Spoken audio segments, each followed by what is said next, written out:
Ah non, moi, les 8h-18h, avec la pause déjeuner entre midi et 2, non, c'est pas possible. Je suis tombée là-dedans, en fait, assez facilement, parce que tout début que j'ai monté ma boîte, dans les tout premiers mois, en fait, où je bossais en free, c'était l'anniversaire de mariage de mon oncle et ma tante, qui vivent à Dubaï.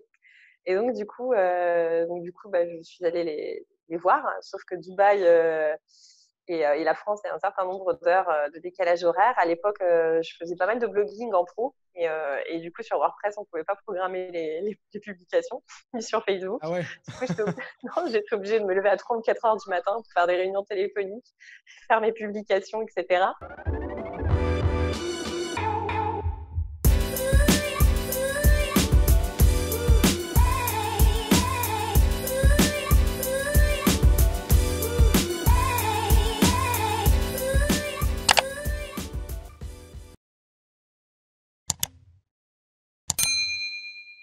Bonjour à tous, on est aujourd'hui en interview avec Stéphanie Martin. Stéphanie Martin, c'est une consultante en communication freelance depuis 13 ans. Salut Stéphanie. Bonjour, enchantée. Et bonjour à tout le monde. Alors, tu te définis comme un couteau suisse de la com et tu m'as dit que tu étais spécialisé en digital et relations influenceurs.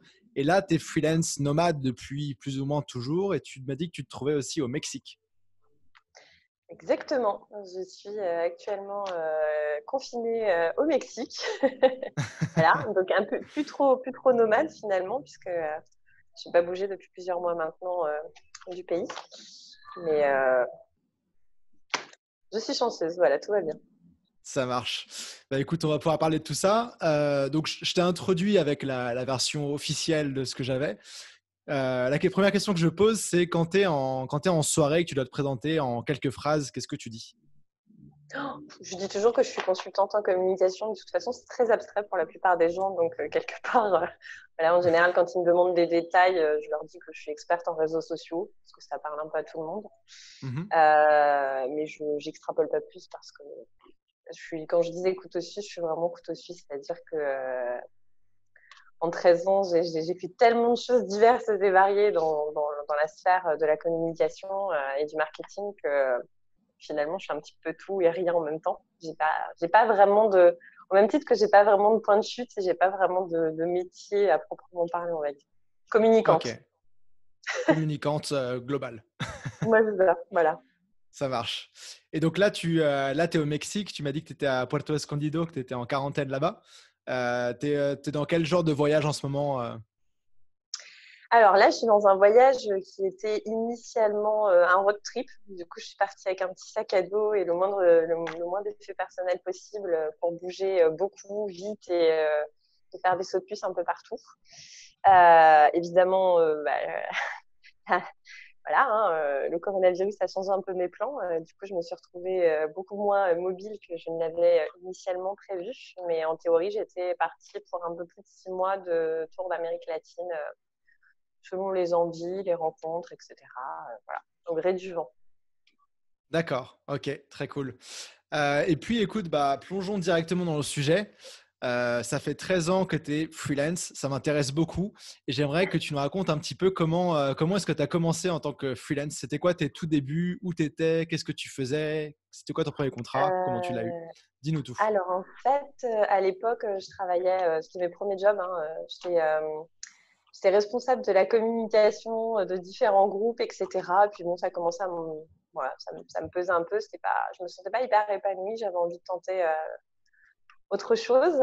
Facebook on était fin 2007.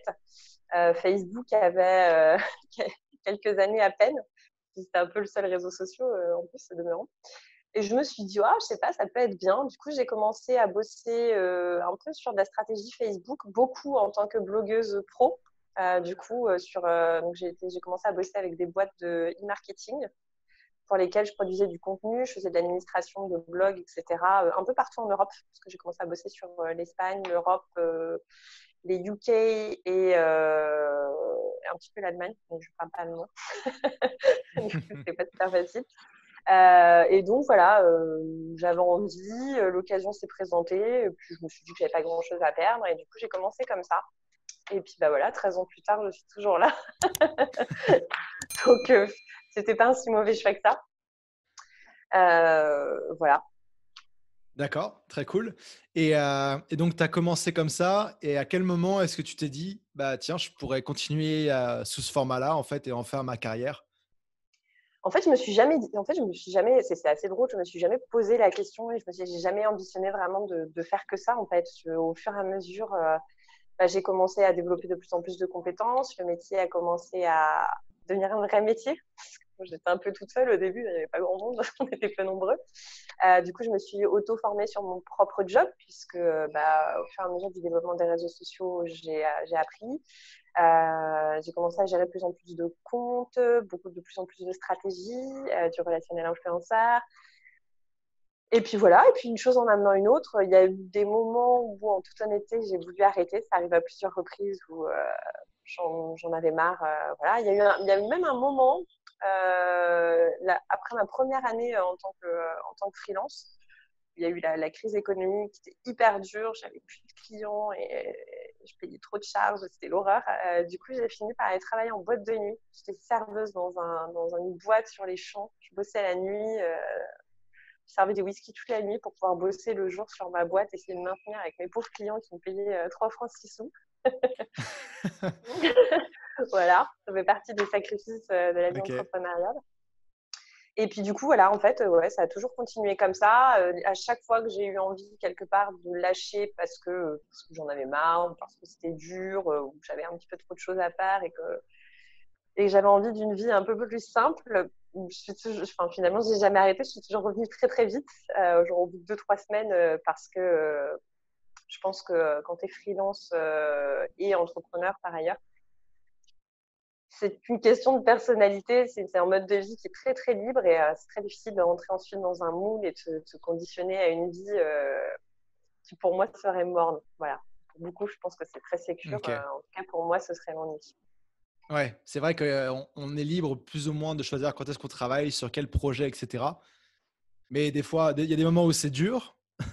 Tu doutes, mais tu te dis, c'est quoi les autres alternatives? Est-ce que je retournerai à une vie salariée ou autre? Et finalement, tu te dis, non, je suis pas mal comme ça. Ah non, moi, le 8h-18h, avec la pause déjeuner entre midi et deux, non, c'est pas possible. Je me tue avec toujours les mêmes collègues, etc. Là, au moins, tu as effectivement une liberté de choix Mhm. et de gestion de ta vie. Tu peux bosser de n'importe où, n'importe quand, avec plus ou moins qui tu veux. Donc, c'est quand même, à mon sens, c'est le plus beau des cadeaux qu'on puisse avoir de travailler sans avoir le sentiment d'être enfermé. Mhm. Ouais, je te rejoins là-dessus. Et toujours dans c'est un peu retracer ta carrière. Comment ça a été ton évolution? Genre, tu disais qu'au début, tu as eu des moments où t'as dû prendre un job pour continuer à le faire, que tu étais pas forcément payé beaucoup. Comment est-ce que tu as réussi à te professionnaliser et puis, bah, te faire payer de plus en plus, avoir peut-être de plus en plus gros contrats, et cetera? Comment est-ce que tu as géré ça? Alors, en toute honnêteté, je crois que les cordonniers sont parfois les plus mal chaussés. Force est de constater que je dois très bien travailler parce que j'ai toujours eu la chance d'être recommandée par mes clients à d'autres clients. Donc du coup, j'ai absolument quasiment jamais eu besoin de faire de prospection. Ça a été, Mmh. je pense que je suis, je suis peut-être bénie, hein, j'en sais rien, mais ça a été assez rare, je pense, dans le domaine du freelancing. Mais non, non, souvent mes clients m'ont recommandé à d'autres clients et du coup, j'ai rarement fait de la prospection. Donc j'ai toujours eu beaucoup de boulot. J'ai toujours eu des très beaux contrats en plus. Je n'ai absolument pas à me plaindre là-dessus. Après, il y a effectivement eu une ou deux périodes qui étaient un peu plus maigres, mais en général, c'est parce que je me voulais, parce que j'étais un peu fatiguée, parce que j'avais besoin d'un petit break. Ou là, tu vois, comme par exemple, je veux faire un road trip et du coup, j'ai moins de temps à consacrer à mes clients ou en raison du décalage horaire, bah, du coup, Mmh. j'allège un petit peu ma charge de travail parce que j'ai pas envie de me lever à 3 heures du matin pour faire des calls nécessairement tout le temps. Mais donc, en fait, tout s'est toujours fait tout seul finalement. J'ai très peu communiqué. Je suis un drôle d'exemple, je crois. Bah, il y a chacun un peu son histoire. C'est vrai qu'il y en a, c'est comme toi, c'est vraiment, tu commences à travailler, tu te fais référer par tes clients à d'autres clients et ainsi de suite. Moi, je suis plutôt dans ce mode-là aussi. J'ai jamais vraiment fait beaucoup de prospection. J'en ai fait quelques fois au début, mais moi, tous mes clients sont venus de mon réseau, du contenu que je créais sur mon expertise. Et après, là, les gens me contactent toujours de ce contenu-là, toujours de mon réseau. Mais c'est assez cool. En fait, c'est génial parce que par rapport à d'autres freelances qui passent beaucoup de temps en prospection, à essayer de convaincre des clients, etc., ceux qui sont dans notre cas, les personnes viennent te voir, ils savent qu'ils veulent travailler avec toi, tu as été référé. Et après, la partie négociation, vente est plus facile. Ils ont vraiment envie de travailler avec toi et personne d'autre. Donc ça, je trouve que c'est assez magique comme situation. Bah, après, il y a aussi le truc qui, quelque part, m'a porté pas mal de chance, c'est que j'ai commencé très tôt, ce qui fait qu'en fait, je suis très vite devenue senior sur mon métier, Mhm. qui était pourtant un métier émergent. Puisque comme je me suis auto-formée et que j'ai avancé avec la création en tant que telle des réseaux sociaux et des pratiques de marketing digital et autres, avant même que des gens soient diplômés, si tu veux, j'étais déjà experte finalement. Donc, j'ai eu le loisir d'avoir un champ libre dans lequel j'ai pu Mhm. évoluer avec très peu de concurrents.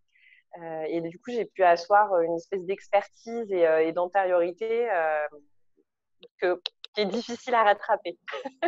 Ouais, non, c'est clair.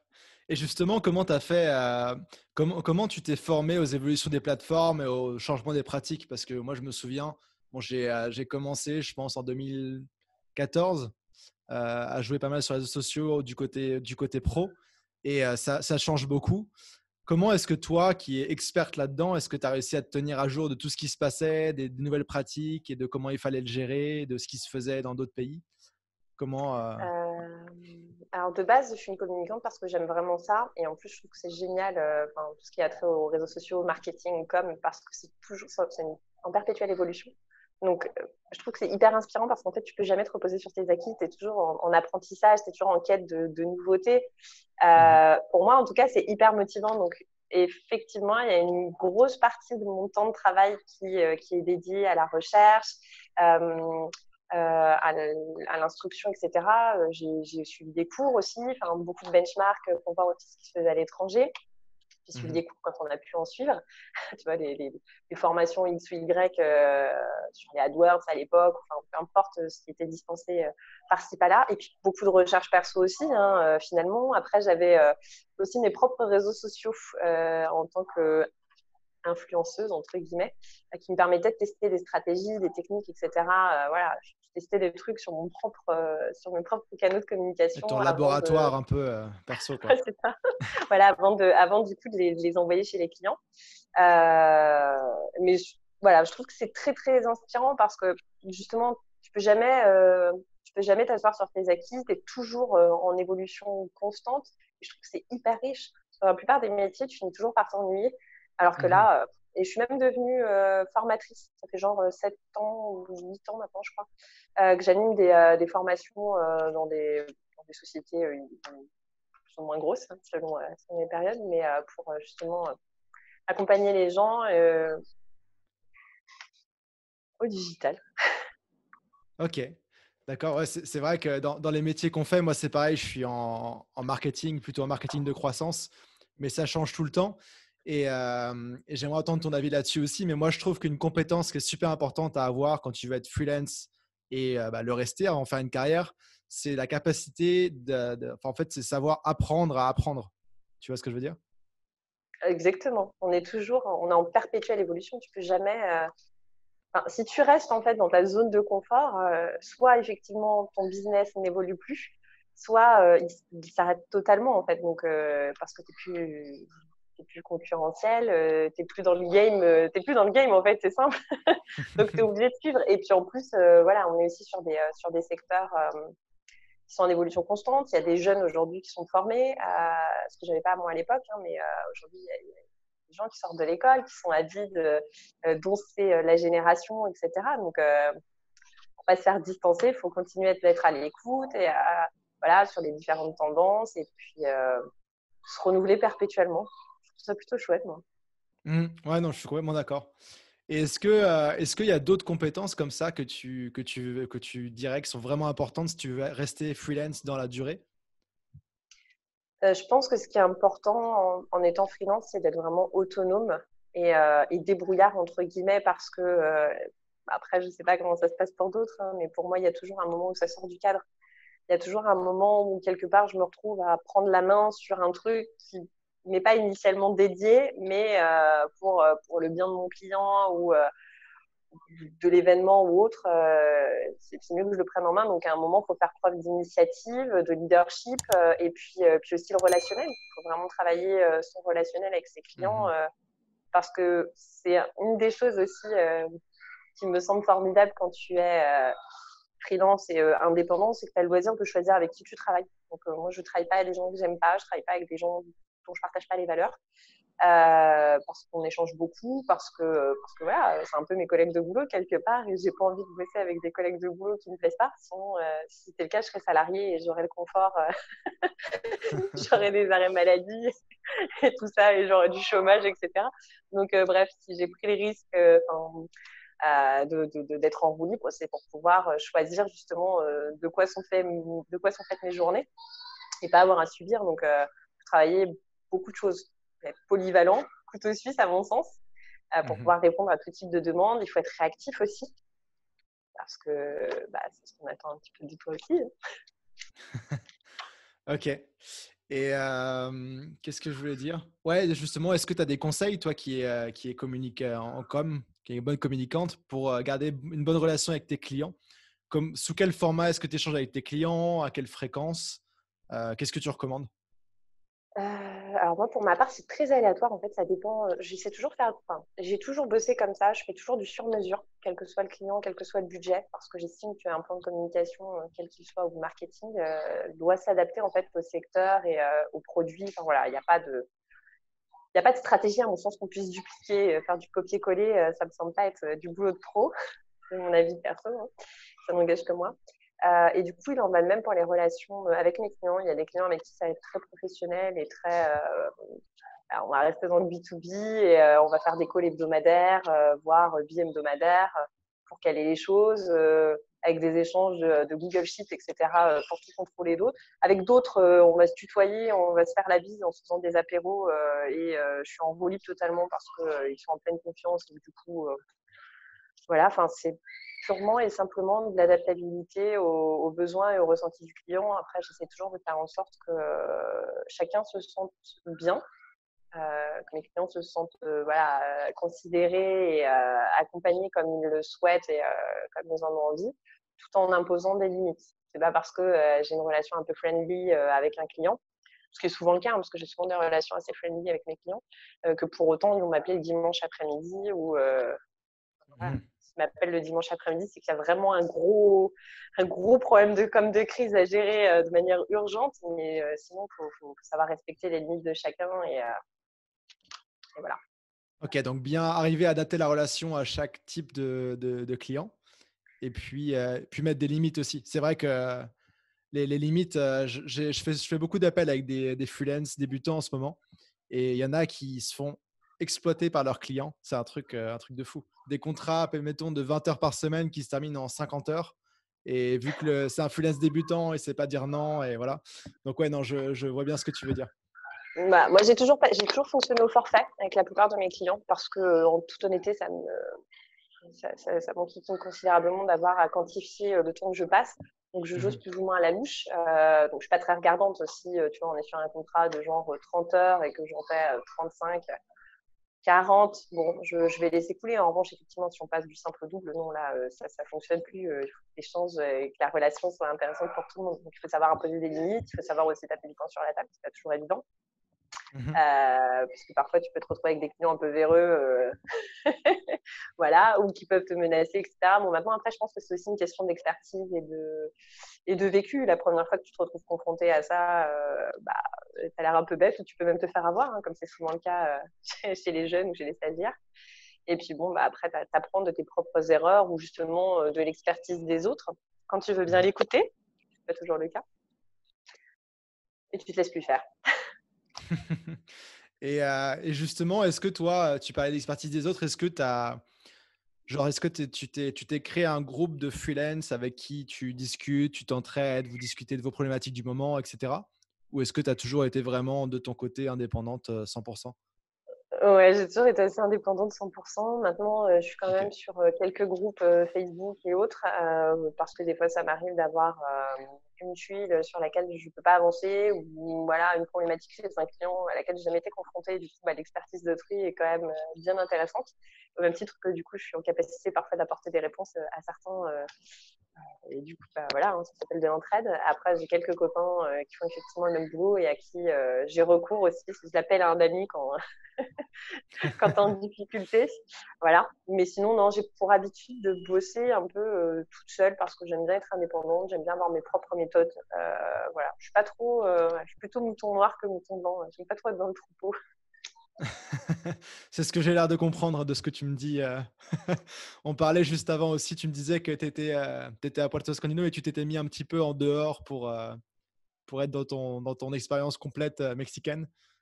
Ben, oui, c'est ça, parce que mon idée du voyage, c'est voilà, de rencontrer des gens, de m'intégrer au sein d'une culture, d'un pays, de vivre comme des locaux en fait, parce que sinon, je pars avec un Mhm. tour opérateur et je vais voir que les monuments, puis voilà, puis c'est très bien comme ça. Donc là, Puerto Escondido, ça reste quand même une ville qui est assez touristique. Et du coup, rester sur la zone touristique impliquait que du coup, je ne côtoie que des Français ou des Anglais, etc. Ce n'est pas l'idée de mon trip. Sinon, je serais restée en France ou j'aurais voyagé dans un pays anglophone. Donc, Mhm. je me suis volontairement exilée au fin fond de la Pampa. Donc, il y a des poules qui courent sur la route devant chez moi, etc. Mais ça a le mérite d'être voilà, plus local et d'être un peu plus riche en termes d'expérience. Ok. Selon Bah, si moi. tu veux, justement, comme on commence à en parler, on peut faire un peu le switch sur ton côté aussi nomade. Donc là, on a parlé de ton évolution en tant que freelance. Et une autre dimension que j'aimerais beaucoup explorer, c'est avec toi, c'est aussi la partie justement nomade, tu vois, location independent, pouvoir le faire en voyageant. Comment est-ce que tu es tombé, comment est-ce que tu tombé là-dedans et c'est quoi ton ressenti par rapport à ça? Alors, je suis tombée là-dedans en fait assez facilement parce que tout début que j'ai monté ma boîte, dans les tout premiers mois en fait où je bossais en free, c'était l'anniversaire de mariage de mon oncle et ma tante qui vivent à Dubaï. Et donc du coup, je suis allée les voir. Sauf que Dubaï et la France, il y a un certain nombre d'heures de décalage horaire. À l'époque, je faisais pas mal de blogging en pro. Et du coup, sur WordPress, on ne pouvait pas programmer les publications, ni sur Facebook. Ah ouais. Du coup, non, j'étais obligée de me lever à 3 ou 4 heures du matin pour faire des réunions téléphoniques, faire mes publications, etc. Donc c'était un peu compliqué, mais pour autant, je m'étais dit, mais en fait, c'est génial parce que finalement, j'ai un métier qui me permet, quand j'ai pas de réunion en face-to-face avec mes clients, parce que ça arrive malgré tout de temps en temps, pour certaines missions où j'ai besoin d'être en présentiel, je me suis dit, mais en fait, tant que j'ai des clients avec lesquels je peux bosser à distance, en fait, je peux partir où je veux, quand je veux. Et du coup, c'est à moi d'aménager mon emploi du temps pour pouvoir et à la fois bosser et à la fois voyager. Du coup, j'ai commencé comme ça, simplement. D'accord. Et après là, tu voyages sous quel format, quel rythme, combien de temps de l'année? En toute honnêteté, ça dépend des années, ça dépend des budgets et des comptes clients que je gère aussi. Comme je te disais, il y a des moments où du coup, j'ai des clients pour lesquels j'ai besoin d'être en présentiel, ce qui implique parfois des réunions hebdo ou des réunions mensuelles. Alors j'évite, hein. En toute honnêteté, le client qui a besoin de moi de manière hebdomadaire, en général, je me sauve parce que du coup, je sais que ça va me tenir attaché trop longtemps et que ce sera très compliqué, mais c'est une concession que je peux faire pour quelques mois ou autres. Mais concrètement, dès que j'ai l'opportunité de partir, je m'en vais. Après, c'est plus ou moins long. Je peux partir plusieurs mois, comme je peux partir juste quelques semaines. Voilà. Mais en tout cas, j'emmène toujours. J'ai toujours de quoi bosser avec moi et j'organise toujours mon emploi du temps pour pouvoir à la fois profiter et en même temps maintenir mon activité. OK. Et donc là, tu t'es déjà retrouvé à Puerto Escondido un peu comme ça par hasard. Tu avais pas forcément prévu d'être bloqué là. Heu, Non. est-ce que tu as eu je sais pas, au Mexique, je crois que c'est quand même assez sévère là maintenant que ça a commencé. Mais, est-ce que tu avais eu l'occasion de repartir et est-ce que tu as vraiment choisi de rester là ou tu t'es retrouvé bloqué? Non, non, j'ai choisi. OK. C'est un choix.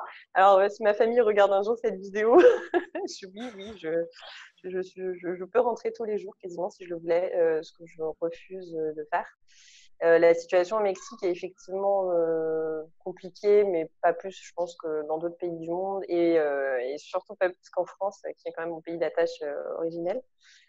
Sur Porto Escondido, on est quand même très, très préservé. Donc, même si les conditions de la quarantaine sont un peu dures, on a un couvre-feu et tout, on peut même pas aller à la plage. Donc, bon, voilà, ça reste quand même une quarantaine qui, je trouve, est favorisée par rapport à d'autres parce qu'on a du beau temps, parce qu'il y a du soleil, parce que malgré tout, tu as quand même le loisir de sortir et d'aller te balader, même si tout est fermé et que tu peux pas marcher sur le sable près de la mer. Mm. Ça reste quand même un privilège. Du coup, pour moi, il est exclu de rentrer. Il y a eu jusqu'au 15 avril des avions qui ont été mis en place pour les rapatriements par, euh, par la France. Je n'ai pas voulu rentrer et je ne souhaite toujours pas rentrer. Ouais.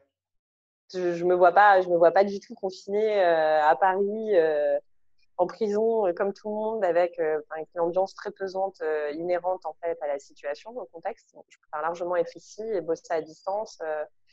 Et au moins profiter des plaisirs de la vie mexicaine. D'accord. Et justement, là, donc ça ressemble à quoi ton quotidien en semi-confinement? Écoute, ça dépend des jours, hein. Il y a des jours qui sont plus ou moins, il y a des jours plus drôles que d'autres, puisque j'évite au maximum de sortir, évidemment, par respect de la quarantaine. Encore une fois, à Porto Escondido, on est très préservé. Il y a que 2 malades. On a passé la phase 3 déjà, donc voilà, ça reste quelque chose de très anecdotique, mais pour autant, les restrictions sont assez sévères. Mhm. Du coup, j'essaie de bosser un peu, de me former aussi un petit peu, voilà, d'avancer des petites bidouilles, genre sur un nouveau projet que je suis en train de lancer, etc. Et puis, voilà, des petites balades, un peu de trekking ou autre dans le coin quand c'est permis. De temps en temps, un petit verre dans un petit bar clandestin qui est ouvert pas très loin. On respecte les restrictions d'éloignement, hein.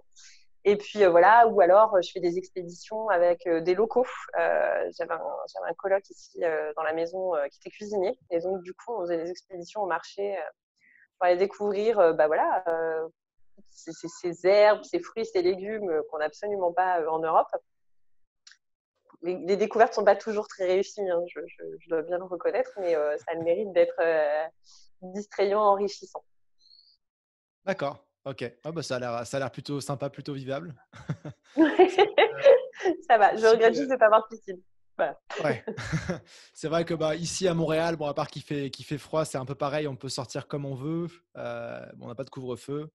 Bon, tout le monde est un peu dans son coin, mais petit à petit, ça évolue. C'est vrai que quand je vois certains pays où c'est vraiment hyper strict, ça donne pas envie, quoi. Mais bon. Autant rester. Enfin voilà, moi j'ai fait le choix sciemment de rester ici et pas. Oui, c'est ce que je te disais tout à l'heure, mais on était hors caméra. Je voulais initialement bouger sur le Guatemala et le Belize en fait. Et puis comme j'ai vu que la quarantaine s'annonçait, je sentais en fait que la quarantaine allait tomber et que les frontières allaient être fermées. Donc j'ai préféré rester ici à Puerto Escondido où du coup j'ai quand même un cadre de vie qui est très agréable parce qu'on a un petit peu de tout. Alors que sur le Guatemala et le Belize, je me doutais qu'Internet et puis même la moindre fourniture de base serait moins facile à acquérir. Puis en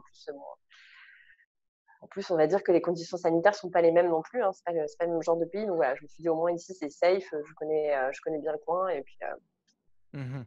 il est fait bon vivre. Ouais, c'est sûr que Mexique, moi j'ai été 2 fois en 2019, par exemple. Je trouve que enfin, tout est facile en fait. Il y a pas de, c'est juste le bon niveau pour que tout soit assez facile. Les gens sont sympas, l'ambiance est sympa, la nourriture est bonne. Ouais, c'est ça. En plus, le Et, cadre de vie est très peu cher. Enfin, c'est très peu onéreux. Voilà, les gens sont très friendly. Enfin, t'as vraiment. Je pense que c'est un bon mix en fait entre dépaysement et en même temps, on va dire vie occidentalisée. Voilà, t'as accès à un peu tout et en même temps, t'as quand même le dépaysement qui fait que tu sens que t'es pas dans ton pays d'origine. ok, ouais, je vois, ça marche. Et j'avais une question plus sur le côté freelance, tu vois. Étant donné que toi, tu as plus de recul, moi, ça fait dans une semaine, ça va faire 6 ans que je suis freelance. Donc, je suis encore Félicitations. loin des 13 ans. Mais je voulais voir, toi, de ton côté, avec tout le recul que tu as, toi qui as connu plein de phases plus hautes, plus basses, etc. Ce serait quoi tes conseils, mettons, si on devait dire tes 3 conseils à quelqu'un qui veut se lancer en freelance en 2020? Bon, alors déjà, bon, après ça reste mon opinion, hein. Encore une fois, ça n'engage que moi. Je pense que tout le monde n'est pas en capacité d'être freelance, déjà, hein. Faut savoir se gérer, il faut déjà être responsable, en fait. Il faut également prendre en compte la dimension entrepreneuriale. C'est-à-dire que on peut être très bon dans son métier. En revanche, gérer une boîte, gérer sa boîte, c'est tout autre chose. Ça veut dire qu'il y a une partie en fait de ton temps qui est dédiée à faire des trucs. Alors pour certains, de la prospection, de l'administratif. Enfin, voilà, il y a un tas de choses qui viennent s'ajouter à ton quotidien qui ne sont pas en fait ce que tu aimes faire à l'origine. Donc, il faut être en capacité d'assumer ça. Faut être en capacité aussi de pouvoir autogérer son boulot et encore une fois de tenir tête à ses clients, etc., de savoir s'imposer. Donc, c'est pas donné à tout le monde. Faut vraiment, je pense, avoir la fibre entrepreneuriale. C'est un truc que tu as ou que tu n'as pas. Après, quoi qu'il advienne, si on a envie de se lancer, je dirais, vous lancez-vous. Au pire, vous cassez la figure et c'est pas très grave. Personne n'a jamais réussi du premier coup à devenir Mhm. un entrepreneur à succès. Donc, c'est pas bien grave, surtout selon les métiers. En général, on a peu d'investissements à mettre en place. Après, voilà, il faut s'imposer un peu de rigueur. Je pense aussi qu'il faut savoir s'imposer des limites parce que le tort du freelance en tout début, c'est que tu veux tout le temps bosser parce que tu aimes ça, parce que tu veux faire du chiffre, etc. Et ce qui fait que tu te fatigues, tu t'uses, tu t'uses. Qui n'a jamais passé ses journées en pyjama à bosser comme un fou et à se rendre compte que la nuit est déjà tombée, qu'il n'a absolument rien vu passer, voire ne s'est même pas alimenté, parce que ça, je pense que ça nous est tous arrivé. Donc, il faut essayer de maintenir une vie sociale, une vie de famille si tu en as une, un certain équilibre et pas se laisser complètement dépasser. Enfin, voilà, faut trouver un équilibre entre Ouais. je n'en fais pas trop et en même temps j'en fais assez aussi et savoir se gérer quoi. Alors peut-être au début essayer de se créer des to-do list avec un timing bien défini pour pouvoir tout gérer. Et puis de toute façon, j'ai envie de dire au début, faut bosser. Au début, faut Mhm. faire des heures. Il n'y a Ouais, pas ouais. d'autre, il y a pas d'autre choix. Hein. Faut faire ses armes et faut faire ses preuves. Puis c'est comme ça qu'on gagne en expertise et en crédibilité aussi. Mhm. Ouais, 100% d'accord. Et tu as parlé plusieurs fois pendant l'interview d'entrepreneuriat, d'autres projets, etc. Toi, est-ce que tu as d'autres choses à côté du freelance que tu fais comme activité pro? Oui, ça fait quelques. Donc, du coup, je disais tout à l'heure que j'avais été formatrice pendant pas mal d'années. Du coup, j'ai vraiment touché toutes les sphères de la communication. J'ai bossé aussi un peu en tant que photographe. J'étais un peu scénariste. Enfin, j'ai fait vraiment beaucoup de trucs en parallèle de la com et du market, de l'événementiel, des relations presse. Enfin, tout le prisme de la communication a été exploité. Et du coup, là, depuis 2 ans, je suis également coach de vie. Donc, j'accompagne des gens sur la gestion de leurs problématiques, que ce soit entrepreneuriale ou personnelle. Hein, ça dépend des problématiques des gens. Et du coup, je me forme à tout un tas de thérapies et de médecine alternatives comme l'hypnose, la PNL, l'EFT. Voilà, tout un tas de trucs comme ça un peu alternatifs pour permettre aux gens d'être un peu plus sereins et un peu plus à l'aise dans leur vie de manière générale. Ok. Ah bah c'est cool. C'est marrant parce que tu confirmes une théorie que je suis en train de mettre dans ma tête là, au fur et à mesure. C'est que les freelance, au bout d'un moment, tu as envie aussi d'avoir autre chose à côté. Parce que tu te rends compte que tu peux au bout d'un moment, bah, c'est hyper flexible. Tu prends un contrat en moins, tu libères une journée par exemple. Et donc, tu peux travailler sur d'autres projets tout en continuant à vivre bien, à bien gagner ta vie. Et je connais énormément de freelance qui, au bout de quelques temps, sont aussi devenus formateurs. Tu vois, bah, moi, j'ai une formation en ligne. Je donne aussi un cours à HEC Montréal en ce moment en marketing, tu vois, qui est une autre forme de transmission de connaissances plutôt que de l'appliquer. Et j'ai aussi monté quelques boîtes à côté. Donc, j'aime bien ce parallèle, enfin, ce côté à la fois être freelance, tu vois, c'est ta base. Moi, depuis 6 ans, c'est comme ça que je gagne ma vie en partie. Et ça a toujours été là, tu vois. J'ai eu d'autres projets par contre, mais j'aime bien la possibilité d'avoir plusieurs projets en parallèle, d'être freelance. C'est ça, là, en fait, Ça, c'est ça l'opportunité d'être freelance, c'est ça te laisse la flexibilité nécessaire dont tu as besoin pour t'épanouir dans ta vie, au-delà en fait de la limite de ton métier en tant que tel. Du Mhm. coup, moi par exemple, j'ai fait pas mal de bénévolat, que ce soit en com ou autre. Je fais partie, par exemple, des Restos du Cœur pour aller faire de la distribution alimentaire. Enfin, tu vois, il y a tout un tas de trucs en fait comme ça, mais que mon activité me permet en fait, parce que je peux libérer du temps en journée et je vais bosser la nuit, parce que moi je m'en fiche de bosser un jour férié, un dimanche. Enfin voilà, ça n'existe plus depuis des années pour moi. Je bosse quand j'ai envie de Hmm. bosser. Le jour où j'ai pas envie de bosser, je bosse pas. Si j'ai plein d'impératifs évidemment. Bah là, Euh, on est le 1er mai, par exemple. Si on me l'avait pas dit, je ne savais pas que c'était férié en Après, il y a France. un truc quand même ah ouais, il y a un truc hein, pour les jeunes freelance à venir et jeunes entrepreneurs qu'il faut prendre en considération aussi, c'est que à partir du moment où tu es ton propre boss, outre le fait qu'il faille se responsabiliser, ça implique de faire parfois des sacrifices. C'est-à-dire que tu as une grosse liberté, mais ça implique parfois de faire des sacrifices. C'est-à-dire que parfois, tu vas gagner moins d'argent et du coup, tu seras un peu moins sécure. Parfois, tu vas être malade et du coup, tu auras quand même du boulot à faire parce que tu es tout seul. C'est ça la vie de freelance. Et donc, du coup, peu importe ce qui t'arrive, tu seras Hmm. obligé d'être sur le pont. En revanche, effectivement, il y a des fois où ce sera plus flexible. Il y a quand même des sacrifices, des concessions à faire. Souvent, les gens ont l'impression que être son propre patron, c'est la coulée douce et voilà, et ne faire que ce qu'on veut. Je leur explique toujours qu'il y a quand même une moindre mesure où effectivement on a une certaine liberté, mais qu'elle n'est pas totale, malheureusement. On a quand même voilà, quelques limites. Mais bon, à partir du moment où ton bonheur passe par la liberté, tu fais avec.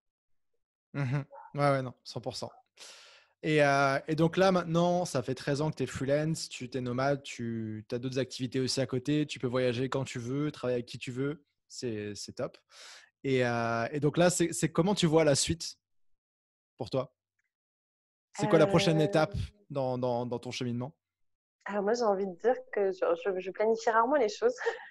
Autant Ouais. dans mon boulot, j'essaie d'être carré, autant dans la vie, Mais j'accueille en fait. est-ce qu'il y a un truc au loin que tu vois vers quoi tu te diriges ou est-ce que ça vient au fur et à mesure Non, j'ai toujours fonctionné comme ça en fait. Au fur et à mesure que les opportunités se présentent, je les saisis. Voilà, même si parfois certaines m'ont demandé beaucoup d'investissement personnel parce que j'avais pas forcément les ressources, j'avais pas forcément les connaissances nécessaires pour y arriver. Mais justement, encore une fois, comme je disais tout à l'heure, moi j'aime bien apprendre, donc ça m'embête pas de passer des nuits entières à potasser sur un sujet ou autre pour être au max sur un client. Je trouve ça toujours très enrichissant justement d'être en dehors de Hmm. sa zone de confort.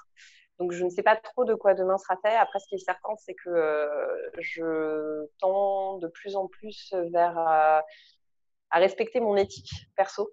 C'est-à-dire, voilà, je bosse moins pour de grosses compagnies très polluantes ou avec une éthique un peu moyenne, etc. Voilà, j'essaye d'avoir un métier, enfin, j'essaye de joindre l'utile à l'agréable et d'être un peu plus sur des secteurs d'activité ou des plans de communication qui correspondent à mes valeurs.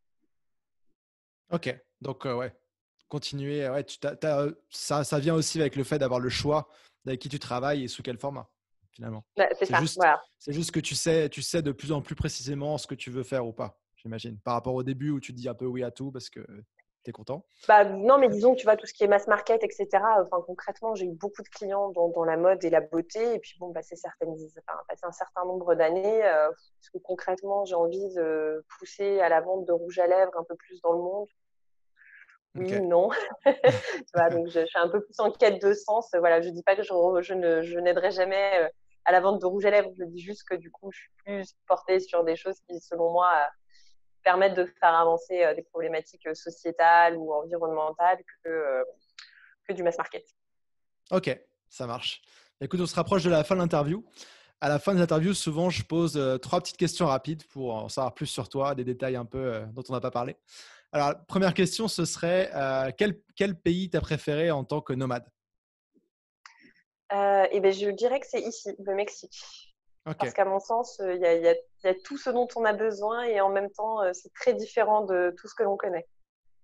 ok. Et donc, au Mexique, est-ce que c'est justement Puerto Escondido Ute ou est-ce qu'il y a un autre endroit que tu as en Non, tête? non, non, non, non, j'ai fait un peu le tour du Mexique. J'ai fait un peu Ouais, tout le tour du Mexique. Donc, non, non, tout est cool. Après, évidemment, il y a des coins au fin fond de la montagne. Bon, il n'y a pas Internet, du coup, il faut éviter de s'exiler par là-bas.